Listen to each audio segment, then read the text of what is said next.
Hi, good afternoon, and welcome to the Feet of Jesus, where we are going through the entire Bible, one book at a time. And we are in the book of Luke, and we are still in this workbook. So if you've purchased this workbook, awesome. If you haven't and you want it, it's only $9.95, and the description or the link is in the description. If you don't want to have to buy it, don't worry about it. Just come and watch these videos every week and enjoy it with us. So I have made an effort to do every one of these videos at a different location. This location might look a little weird, but it is the house. I've told you all, I think, that we're moving, and we are moving. Today and tomorrow are the big moving days. So I'm taking a break from the move to do this video on YouTube, and I welcome you to my new house that will never again look like this. It's completely unfinished, but yet we are trusting God to take care of this, and we're going to move in our furniture in tomorrow. We are actually going to stay at a hotel tomorrow night because we don't even have a bed, but we're moving. So why don't you go ahead and show them what it looks like now, and then in a couple months when this is all finished, we'll do one more video here and you'll be able to kind of see what it's going to look like.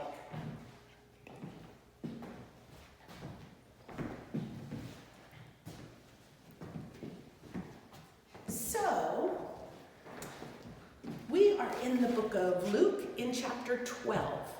Next week, we're going to be in chapter 13. So that 13 is the homework for next week. So if you have the book, do all the entries for Luke 13. If you don't, I just recommend read Luke 13 a few times, and you'll really get an idea and a feel for what you're wanting to learn through it. So, the very first verse we're going to work on is Luke 12:7. So I'm going to read it for you.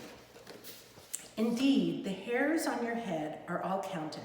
Don't be afraid. You are worth more than many sparrows. Oh, there's so much with this. And I really recommend reading more of this. If you didn't get a chance to, read Luke 12. And it's just this beautiful part of the Bible where it talks about worry and how not to worry and not being afraid.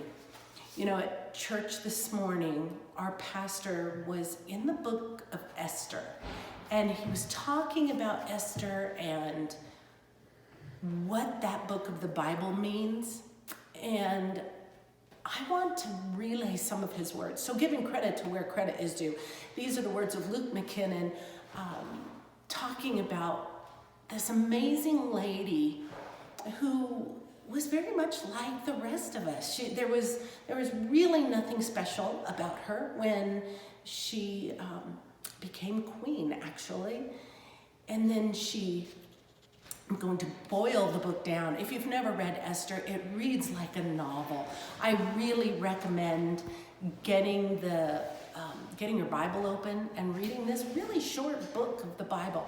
So Esther becomes queen, and this bad guy, Haman, does not like Esther's uncle, and he does all these things to just to cause problems for her uncle Mordecai. And God just is with the whole situation the whole time. And Mordecai not only slips through the trouble that Haman is trying to create, but God turns it around on Haman in a really funny way. So if you haven't read it in a while, I think you should go back and read it.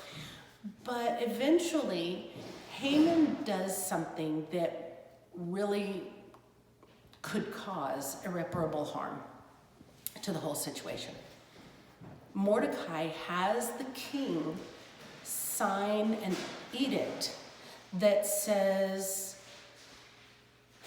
that the Jews can be completely eliminated. And once the edict from the king is put out, you cannot take it away. And Mordecai is completely upset. All the Jews are.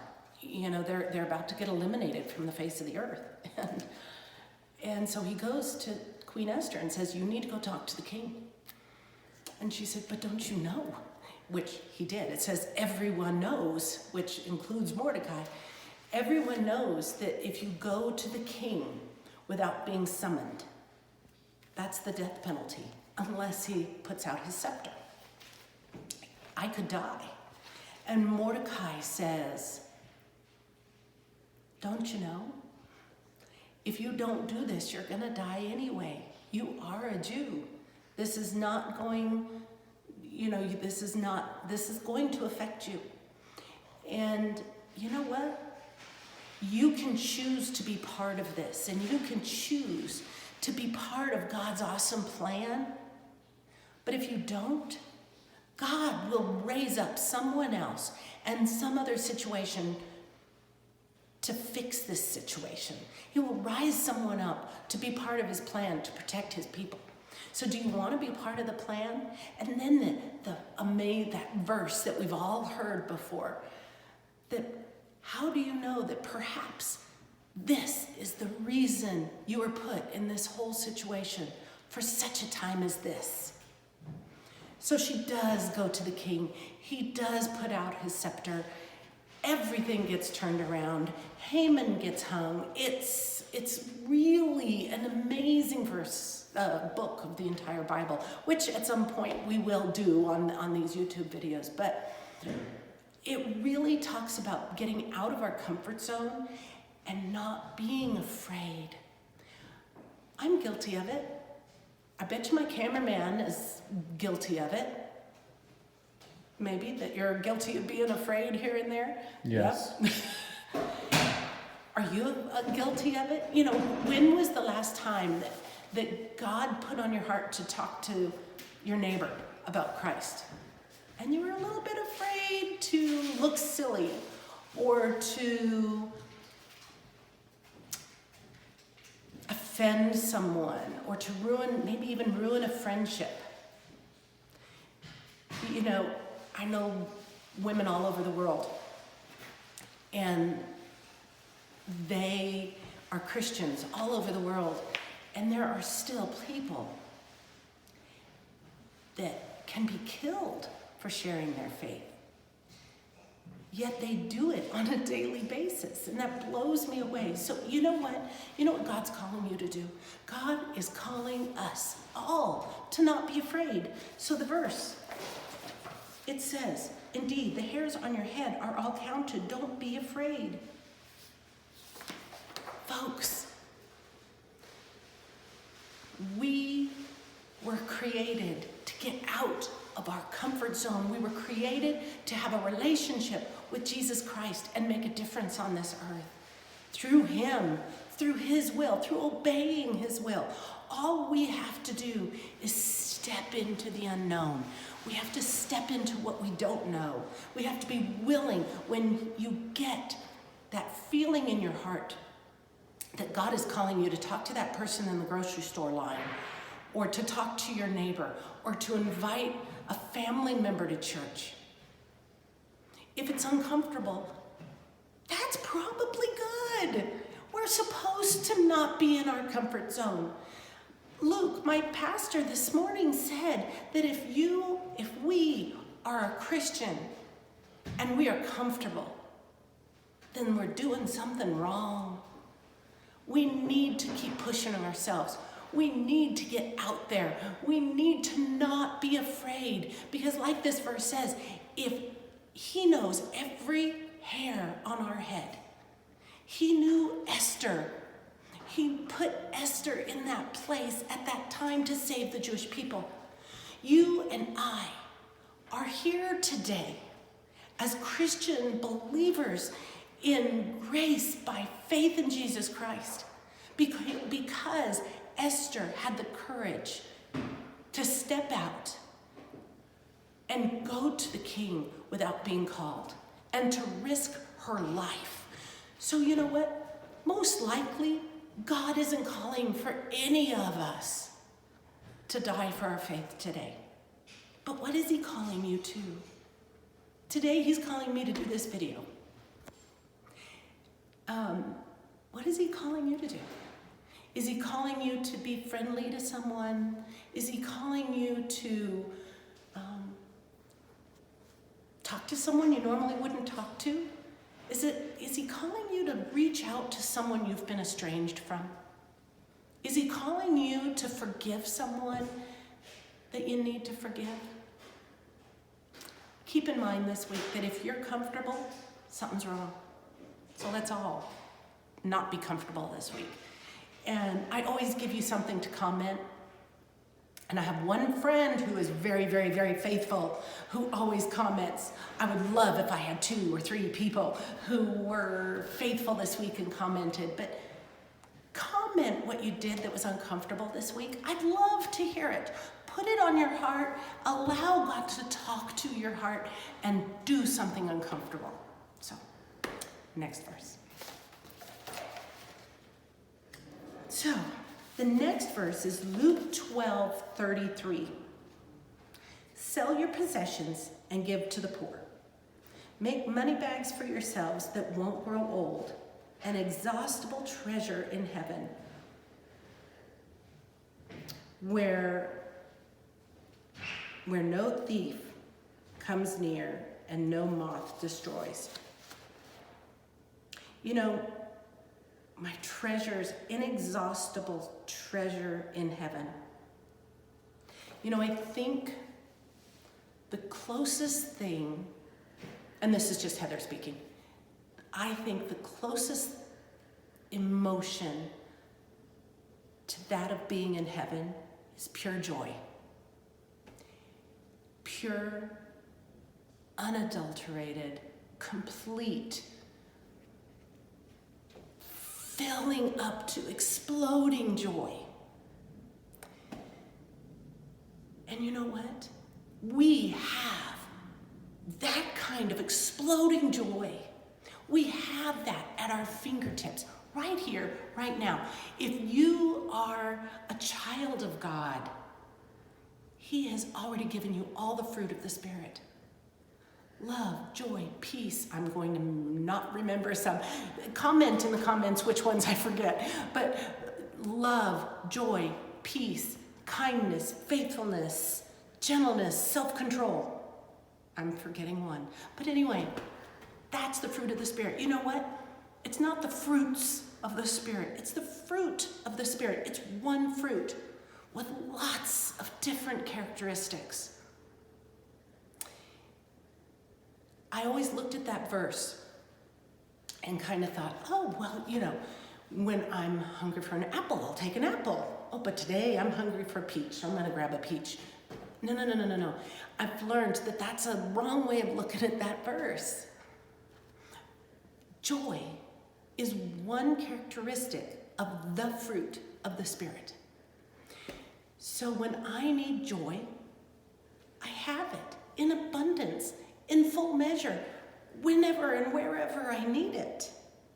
And with it comes love and peace and kindness and gentleness and self-control. All of those others. When we take that fruit of the Spirit and we pull on it and need it, we have all of those characteristics in full measure when we need it. I've had lots of situations, and I'm sure you have too, when peace and joy didn't feel like it was in abundance.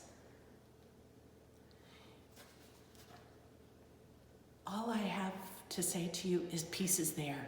Joy is there. It's already there. You just have to look for it. You know, we had a time with the cameraman. Shout out to the cameraman. Boop, boop, boop, boop, boop.